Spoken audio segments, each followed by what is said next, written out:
गुणगणाढ्यो नित्यनिर्मुक्तदोषः सरसि जनयतो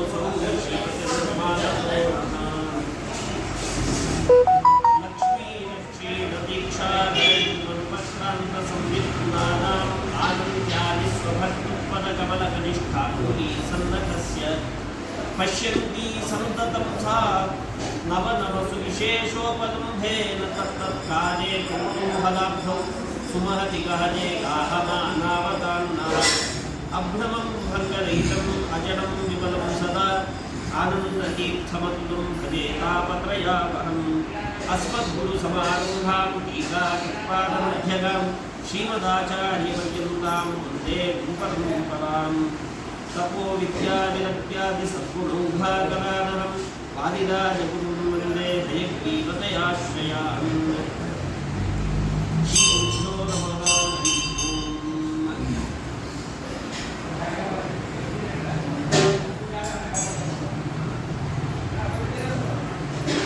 ಭಾಗವತ ಕಥಾಕೃಷ್ಣ ಪುರುಷಾರ್ಥಿ ಪುನಾತಿಗಿ ಅಂತ ಭಾಗವತ ದಶಮಸ್ಕರು ಹೇಳ್ತಾರೆ. ವಿಶೇಷವಾಗಿ ಪರೀಕ್ಷಿತ್ ರಾಜ ಶುಕಾಚಾರ್ಯರಲ್ಲಿ ಕೇಳುವಾಗ ಒಂದು ಮಾತು ಹೇಳ್ತಾರೆ. ನಚಾದಿ ದುಸ್ಸಹ ಕುರ್ಮಾಂ ತ್ಯಕ್ತೋದಮಪಿ ಮಾನಸೆ ತನ್ಮುಖಾಮಗೋಜಚ್ಯುತಂ ಹರಿಕಥಾಮೃತಂ ಹಿಬನ್ ಅಂತ ಹೇಳ್ತಾರೆ. ಅಂದರೆ ಅವರು ಪರೀಕ್ಷಿತ್ ರಾಜ ಭಾಗವತವನ್ನು ಕೇಳಬೇಕಾದ್ರೆ ಸುಮ್ಮನೆ ನಾವು ಕೇಳಿದಂತೆ ಭಾಗವತವನ್ನು ಕೇಳಲಿಲ್ಲ. ಅಂದರೆ ದಿವಸದಲ್ಲಿ 1 ಗಂಟೆ ನಾವು ಭಾಗವತ ಅಂದರೆ 1 ಗಂಟೆ 1.5 ಗಂಟೆ ಸಾಯಂಕಾಲ ಹೊತ್ತು ಹೋಗಿ ಕೂತ್ಕೊಂಡು ಅದು ಕೇಳುವಾಗ ಸುಮ್ಮನೆ ಕೇಳ್ತಾ ಕೇಳ್ತಾ ಟೈಮ್ ವೇಸ್ಟ್ ಆಗಬಾರ್ದು. ಮಧ್ಯದಲ್ಲಿ ಭಕ್ತಿ ಇತ್ಯಾದಿಗಳನ್ನು ಮಾಡಿಕೊಂಡು ಮನೆ ಕೆಲಸಗಳದ್ದು ಎಲ್ಲ ಮಾಡಿಕೊಳ್ತಾ ಜೊತೆಗೆ ಅದು ಒಂದು ಕೇಳಲಿಲ್ಲ ಅವನು. ಮತ್ತು ಹೇಗೆ ಕೇಳಿದ ಅಂದರೆ ಬೆಳಿಗ್ಗೆ ಎದ್ದು ಸ್ನಾನ ಪೂಜೆಗಳನ್ನು ಮುಗಿಸ್ಕೊಳ್ಳೋದು, ಕೂತ್ಕೊಳ್ಳೋದು, ಸಾಯಂಕಾಲ ಸೂರ್ಯಾಸ್ತದವರೆಗೂ ಅಲ್ಲ ಮಧ್ಯದಲ್ಲಿ ಊಟಕ್ಕಾದರೂ ಹೇಳ್ತಾ ಇದ್ದಾರೆ. ತೆತ್ತೋದ ಊಟ ಹೋಗಿ ನೀರು ಕೂಡ ಕುಡಿತಾ ಇರಲಿಲ್ಲ. ಚಹಾ ಎಲ್ಲ ಪಾಪ ಇವಾಗಿಂದ ಬಂದದ್ದು ಚಹಾ ನೀರು ಕೂಡ ಕುಡಿತಾ ಇರಲಿಲ್ಲ. ಬೆಳಗ್ಗಿಂದ ಸಾಯಂಕಾಲದ ತನಕ ಸೂರ್ಯಾಸ್ತ ಆಗೋವರೆಗೂ ಭಾಗವತ ಕೇಳ್ತಾ ಇತ್ತು. ಆಮೇಲೆ ಏನಾದರೂ ತಗೊಳ್ತಾ ಇದ್ದಂದ್ರೆ ಸಾಯಂಕಾಲದ ಅನ್ನಕ್ಕೆಲ್ಲ ಮುಗಿಸಿ ಮತ್ತು ಮಲ್ಕೊಳ್ಳೋದಷ್ಟೇ. ಮತ್ತು 2ನೇ ದಿವಸ ಸೂರ್ಯೋದಯ ಆದರೆ ಎದ್ದು ಸ್ನಾನಾದಿಗಳನ್ನು ಮಾಡಿಕೊಂಡು ಕೂತ್ಕೊಂಡು ಕೇಳ್ತಾ ಇದ್ದಾರೆ. ಈ ರೀತಿಯಾಗಿ ಭಾಗವತವನ್ನು ಕೇಳ್ತಾ ಇದ್ದ ಅಂತ ನಾವು ಜೀವನದಲ್ಲಿ ಬಹಳಷ್ಟು ಸಂಕಟ ಬಂದಾಗ ದೇವರನ್ನ ನೆನೆಸ್ಕೊಳ್ಳೋದು, ಸ್ವಲ್ಪ ಆವಾಗ ಬೈಕೊಳ್ಳೋದು ಎಲ್ಲ ಇದ್ದೇ ಇರ್ತದೆ.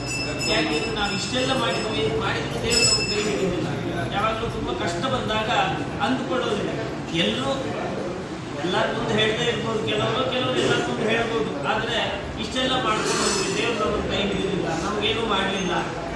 ಯಾವುದೋ ಸಮಸ್ಯೆ ತುಂಬ ದೊಡ್ಡ ಗಂಡಾಂತರ ಬಂದಾಗ ನಮ್ಮನ್ನು ರಕ್ಷಿಸಲೇ ಇಲ್ಲ ಅಂತ ನಾವು ಅಂದುಕೊಳ್ಳೋದಿದೆ.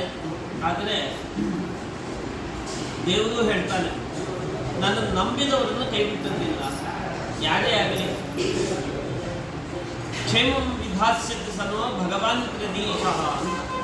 ಕ್ಷೇಮವನ್ನು ಯೋಗಕ್ಷೇಮಂ ವಹಾಮ್ಯಹಂ ಅಂತ ಕೃಷ್ಣ ಭಗವದ್ಗೀತೆಯಲ್ಲಿ ಹೇಳ್ತಾರೆ.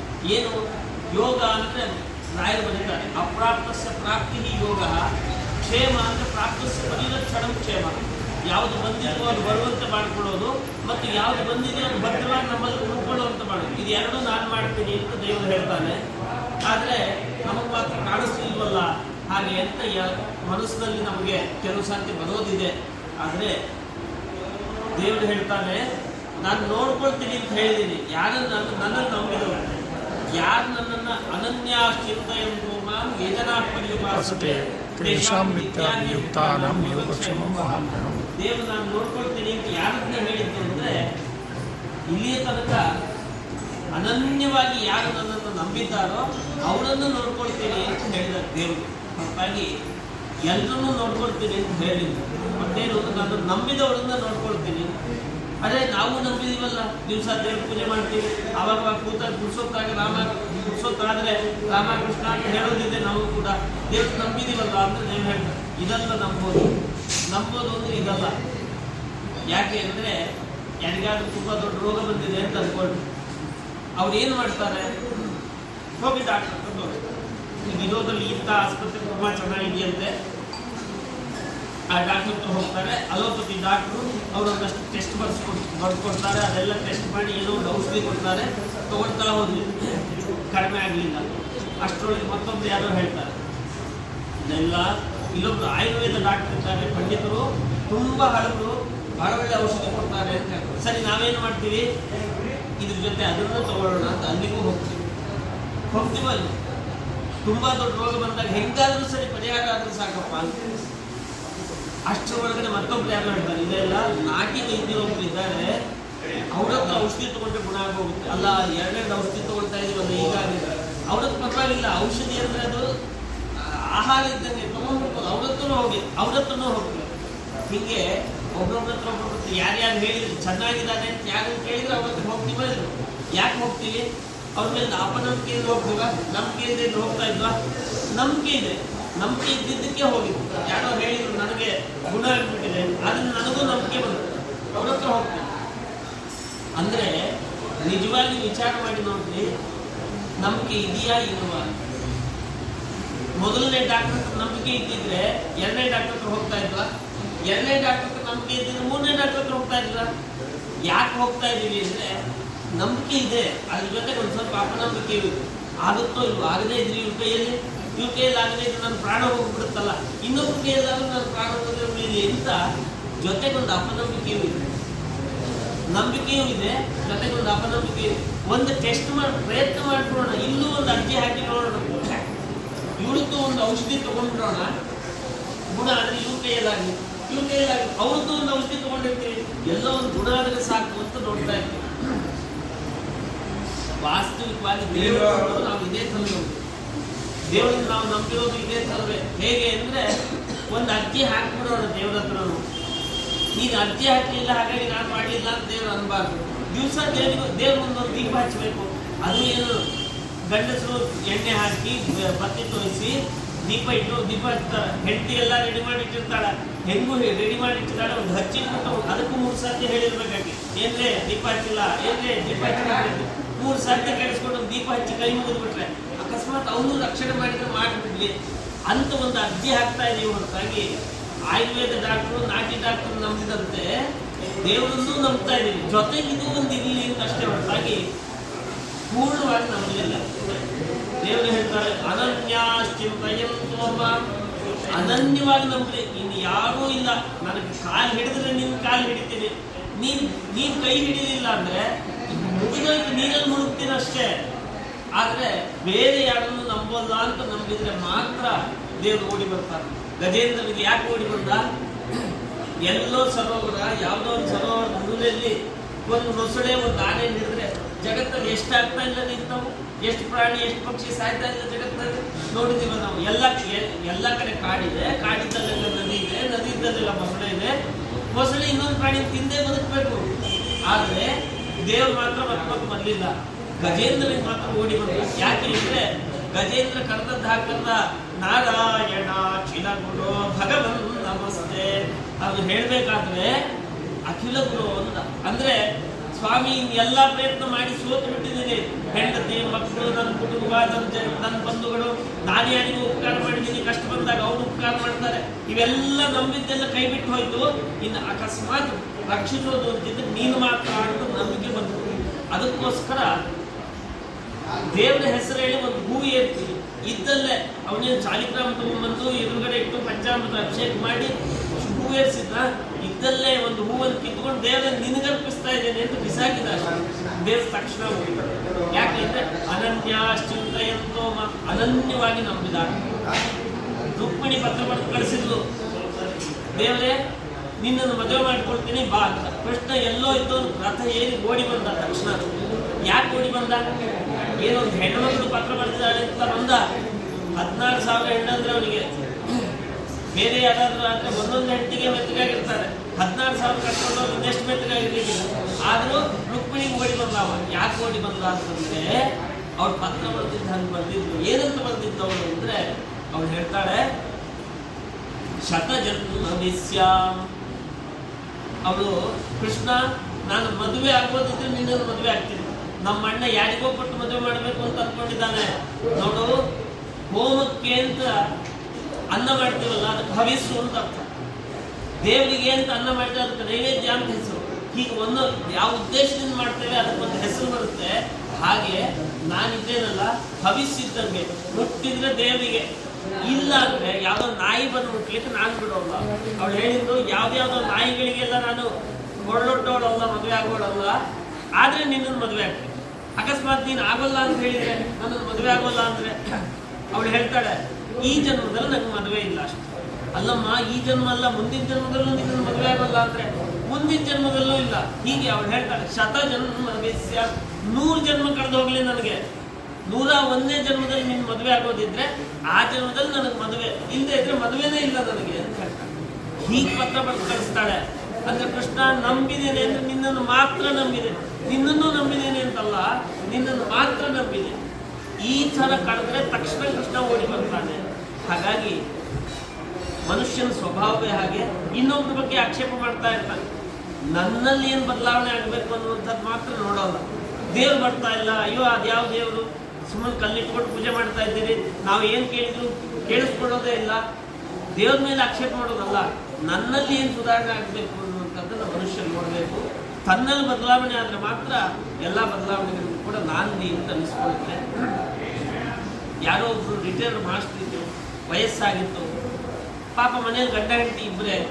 ಇತ್ತೀಚೆಗೆ ಯಾಕೋ ಏನು ಹೇಳಿದ್ರು ಹೆಂಡತಿಗೆ ಸರಿಯಾಗಿ ಕೇಳಿಸೋಲ್ಲ, 3 ಸರ್ತಿ ಹೇಳಬೇಕು, ಸರಿಯಾಗಿ ಕಿವಿ ಕೇಳಿಸೋಲ್ಲ. ಸರಿ ಕಿವಿ ಕೇಳಿಸೋಲ್ಲ, ಡಾಕ್ಟರ್ ಹತ್ರ ಹೋಗಿ ಔಷಧಿ ಕೊಡಿಸೋಣ ಅಂತಂದ್ರೆ ಕೇಳ್ತಾಳೆ, ನೀ ಏನೇನು ಕಿವಿ ಕೇಳಿಸಲ್ಲ, ಬಾರೇ ಡಾಕ್ಟರ್ ಹತ್ರ ಹೋಗೋಣ ಅಂದ್ರೆ ಬರ್ತಾಳೆ. ಅವಳು ದೊಡ್ಡ ರಾಮಾಯಣ ಮಾಡ್ತಾಳೆ ಮನೆಗೆ.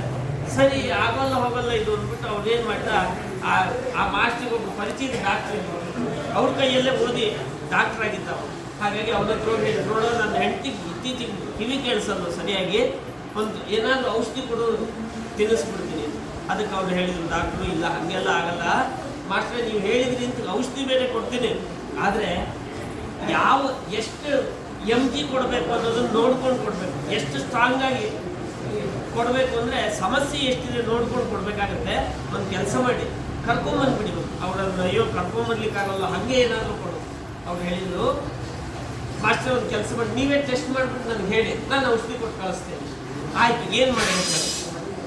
30-40 ಸೈಟ್ ಅಲ್ಲ ನಿಮ್ಮದು, ಗೇಟ್ ಹತ್ರನೇ ನಿಂತ್ಕೊಂಡು ಒಂದು ಸರ್ತಿ ನಿಂತ್ಕೊಂಡು ಹೋಗ್ರಿ, ನಿಮ್ಮ ಮನೆಯವ್ರನ್ನ ಕರೀರಿ, ಅವ್ರು ಉತ್ತರ ಕೊಟ್ಟರೆ ಸರಿ ಹೋಗ್ತದೆ. ಇಲ್ಲ ಅಂದರೆ ಒಂದು 10 ಅಡಿ ಒಳಗೆ ಹೋಗ್ರಿ, ಒಳಗೆ ಪಡಸಾಲೆ ದಾಟ್ಕೊಂಡು ಒಳಗೆ ಬನ್ನಿ, ಅಲ್ಲಿ ನಿಂತ್ಕೊಂಡು ಕರೀರಿ, ಅಲ್ಲಿ ಉತ್ತರ ಕೊಟ್ಟರೆ ಸರಿ ಹೋಗ್ತದೆ. ಇಲ್ಲ ಅಂದರೆ ಇನ್ನೂ ಒಂಚೂರು ಮುಂದೆ ಹೋಗ್ರಿ, ಹೀಗೆ 10 ಅಡಿ ಗ್ಯಾಪಲ್ಲಿ ನಿಂತ್ಕೊಂಡು ಕರೀರಿ.